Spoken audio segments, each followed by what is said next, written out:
Here, quickly, catch it. I'll kick it towards you. I'm going to kick it up to the sky. Watch out. I beat you. 1, 2, 3. Grandpapa. Tell me, Grandpapa, why can't you play football with us? Would you like me to tell you a story? My story will answer your question, Peter.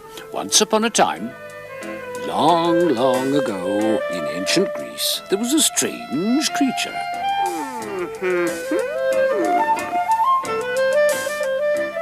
Huh?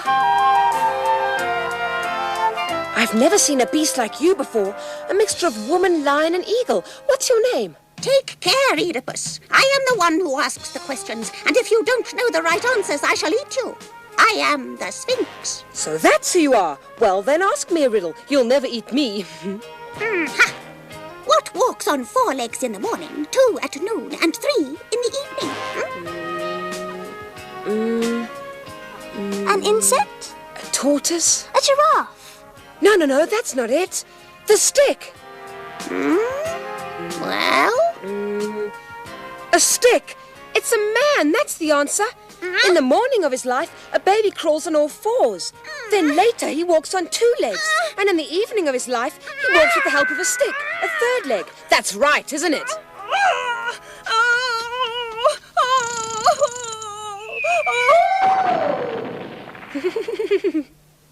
Silly old Sphinx jumping over a cliff because someone guesses her riddle. And I walk on 3 legs, children, which is why I don't play football. Hello? Grandpapa, why do people have to get old? Well, Peter, our bodies get tired. They slow down with age and they don't function so well. For instance, look at my cut finger. It takes 10 times longer than yours to heal, and every second of the day there are thousands upon thousands of cells which die and have to be replaced. Grandpa, that's funny. Do you mean to say that cells get born and die just like people do? Of course, my little one. Look at the skin on the back of your hand. It's made up of dead cells.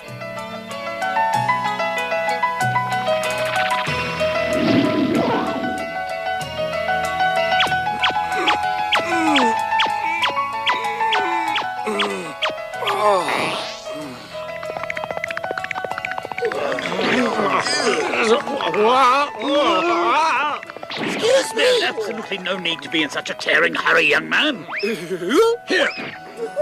What goes up must come down, so they say. Just watch.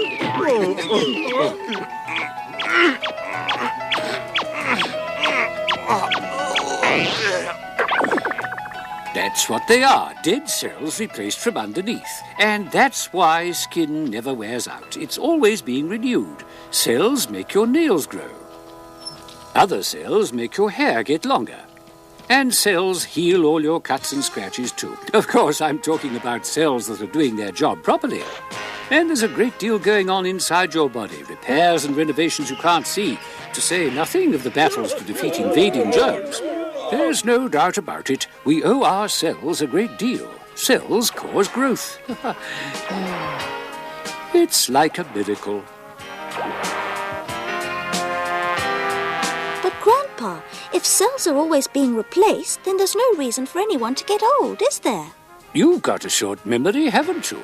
Remember I once told you that cells work more slowly as time goes by? They take longer to divide, and nerve cells die in their thousands each day without ever being replaced.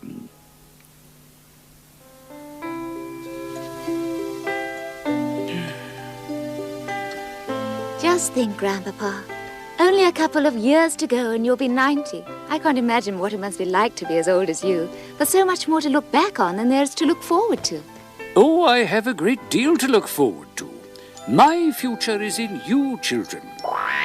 One day, when my chromosomes were young, they combined with my wife's chromosomes to make a new life. A child. That's how I handed over my baton in the relay race to eternity.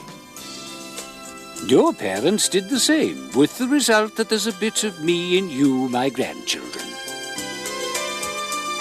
One day, when you have children of your own, they will go on with a little bit of you and of me in them, carrying on my line. The instructions of our genetic code really are immortal because they can be handed down forever. That's why I call it a relay race to eternity. I'd like to go in now. I'm feeling a little tired.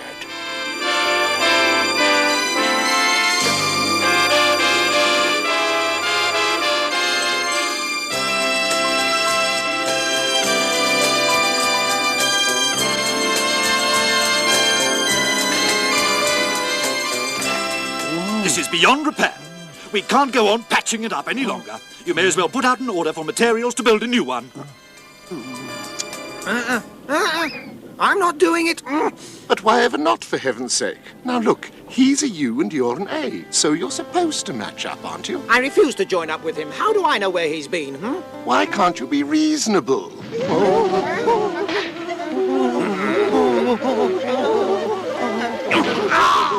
What do we do now? This ribosome decided to go in the blink, just when they're screaming for protein. Well, tough luck. I'm surprised the whole thing hasn't blown up long before now anyway. This cell's going from bad to worse. Look what's happening, Chief. Things keep breaking down. Shouldn't we try to mend them or something? It's serious. What do you expect? We're getting old. We all succumb to old age in the end, you know. Even cells wear out eventually, the defense system too. No one's immune to old age.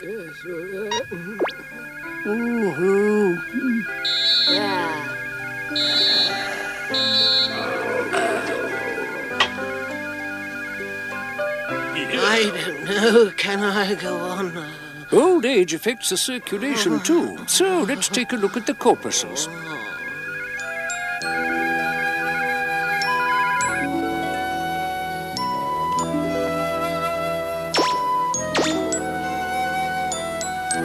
Look, old Professor Globus has called it a day. All this decay is enough to make a fellow feel quite tired out.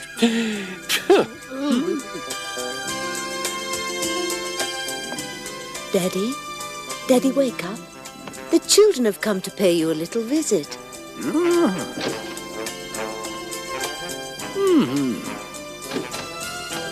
How are you, Grandpapa? I could be better. Can't expect much at my age. I'm asleep most of the time, but I don't feel sad in the least, you know. When my time comes, I'll go in peace, because I know that I'll go on living in you, my descendants. Do you know that you get the shape of your nose or the color of your eyes from me? That's my legacy to you, in the shape of your chromosomes. Yes. Why should I be sad? I shall live on in all of your personalities. There's a bit of me in each of you.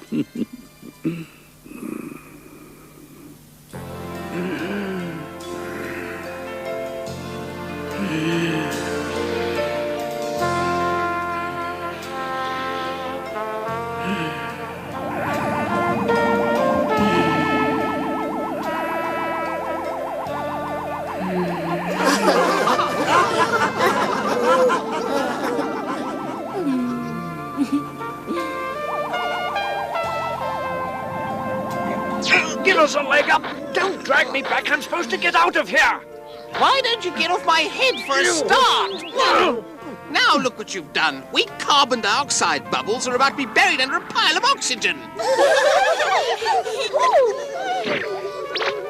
Just fancy meeting all of you here. Hey, weren't you lot supposed to get blown out on that last breath? That's right, but the lungs simply aren't strong enough to blow us out. We won't get out now. Now, where has that child of mine got to? Lightail, where are you?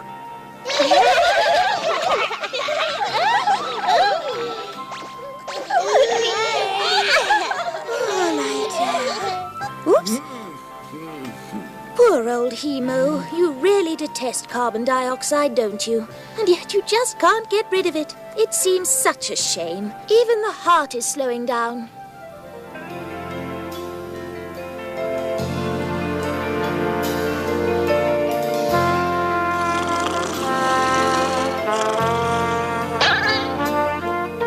The security forces are sleeping on the job. Let's get them. Charge! The old man's heart no longer pumps blood as strongly as it did.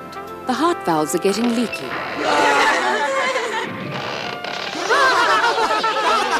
The power station of the heart can no longer keep up a healthy pulse rate. Oh dear, 50 beats per minute. That's far too slow, oh dear.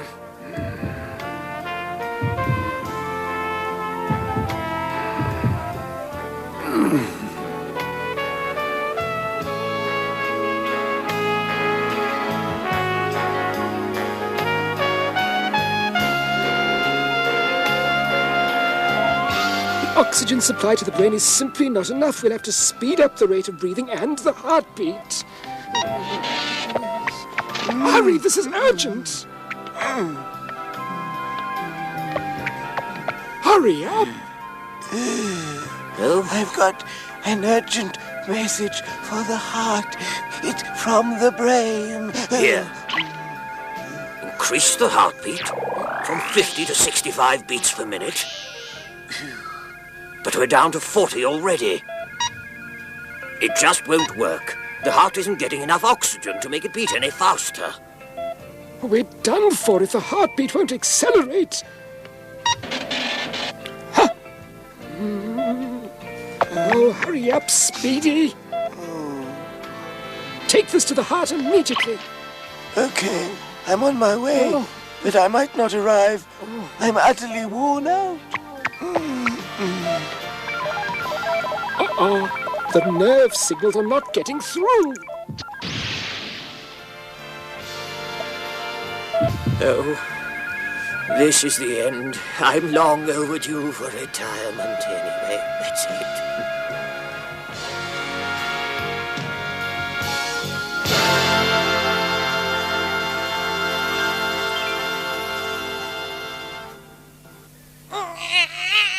And it's a boy.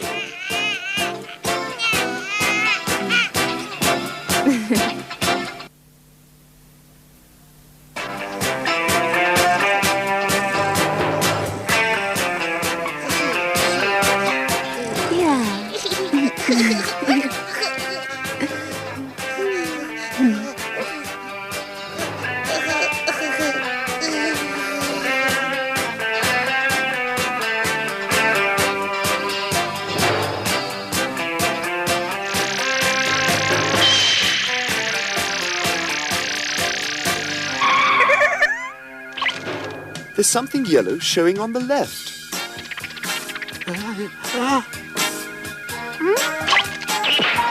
Something vaguely red somewhere on the left. Sort of red, sort of on the left. I can't use information like that. It's far too vague. I require much, much more precision in sensory data. Well, pass on the signals anyway. They'll learn in time.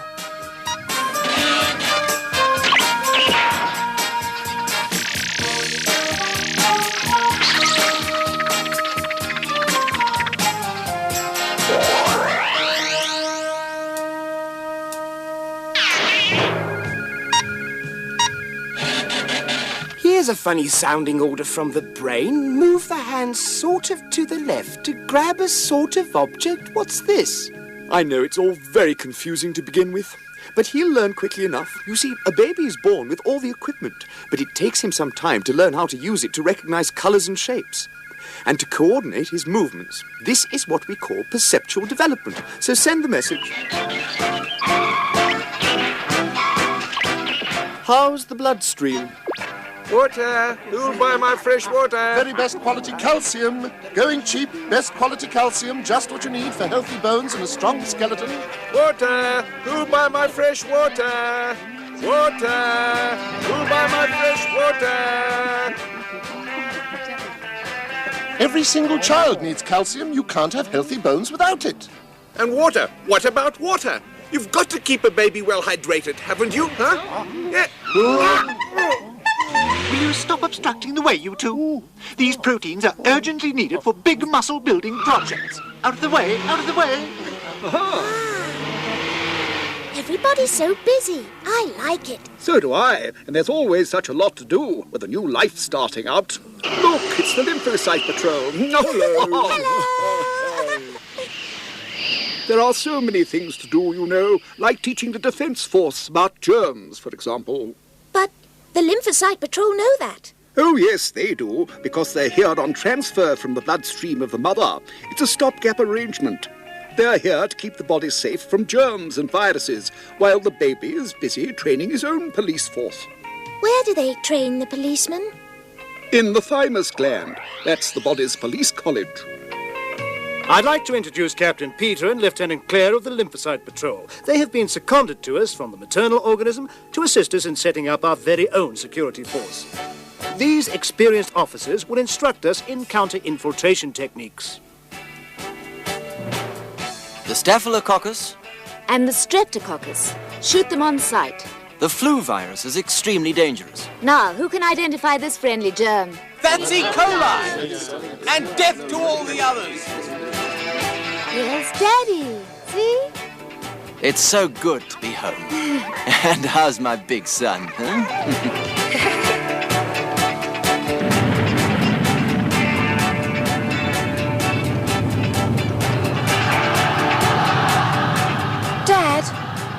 I want to be an astronaut when I grow older.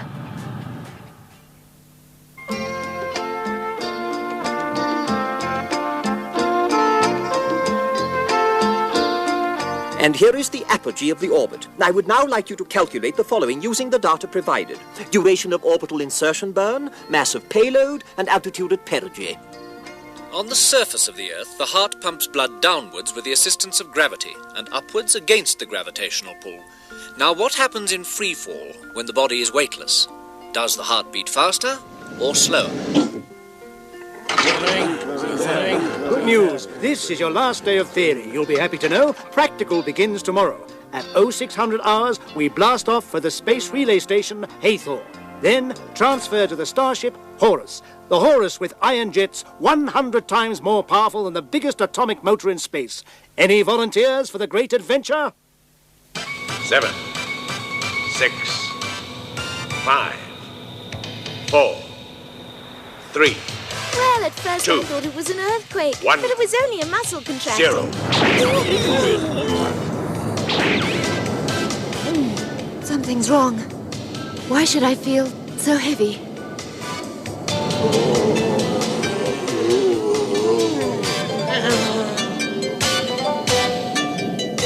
Now, why do we all suddenly weigh a ton? I was planning a wonderful virus infection. That gets you down, doesn't it?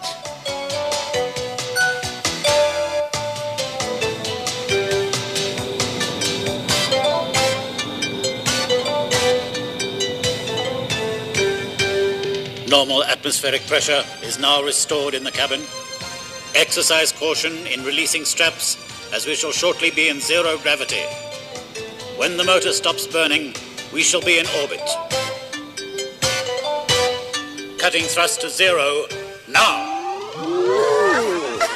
First I thought I was a lump of lead. Now I can float like a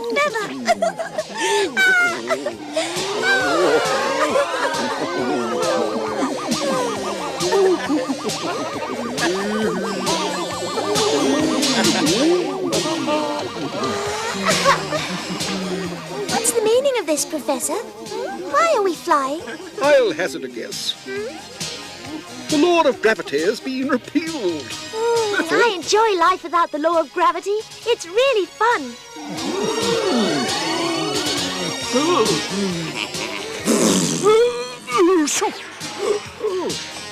Pressure is now 1 atmosphere.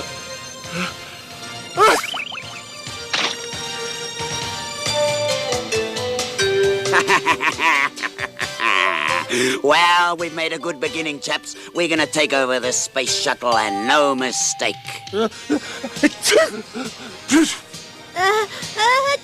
Goodness me, you've got a cold, and that could be very serious. We have a virus on board, even though the cabin was disinfected before blastoff. We must act without delay.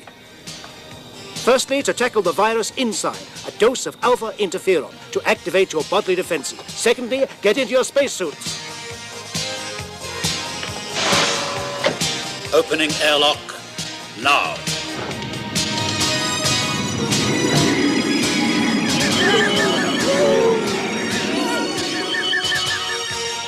Disinfection completed. Air pressure is restored to 1 atmosphere.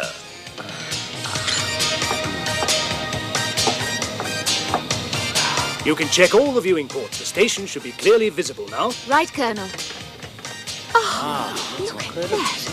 There she is. Isn't that fantastic?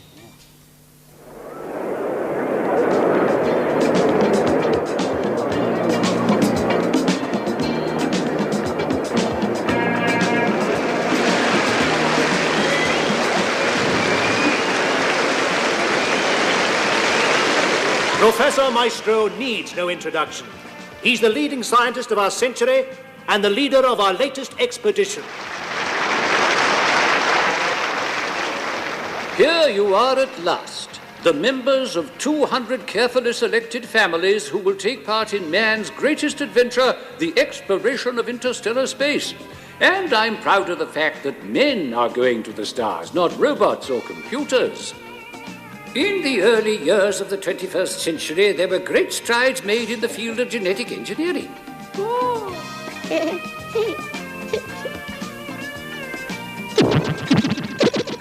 Outstanding physical specimens were produced. The finest athletes were created. The biggest brains, as well as subhuman creatures destined to perform menial tasks. There were even birdmen. And fishmen in those benighted days. Power-mad men ruled the world at that time. Eventually, their excesses drove people to revolt.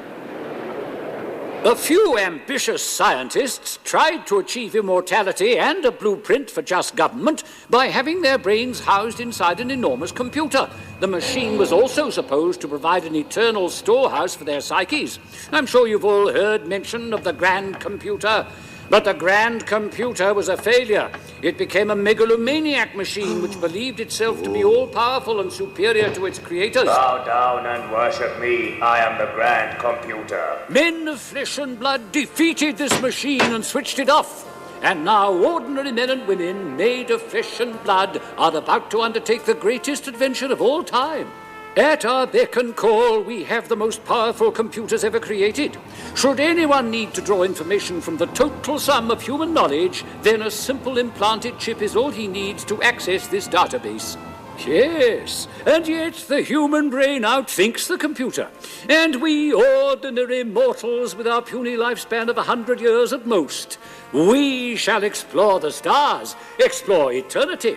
Our starship, with its ion jet propulsion, is incredibly fast. However, even if we could touch the speed of light, which is 300,000 kilometers per second, it would take us 250,000 years to cross our own galaxy.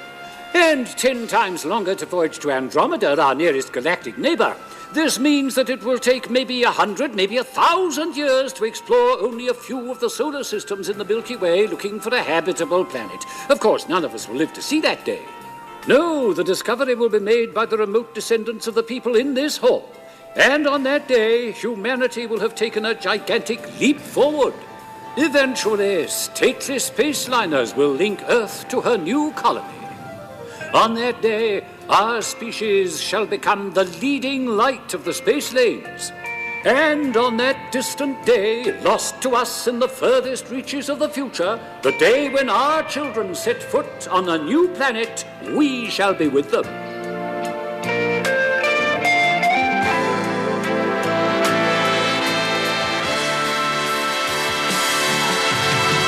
Yes, we shall be there, in the bodies of our descendants, in their chromosomes, which will have been transmitted from generation to generation. Yes, our chromosomes will move us into the future,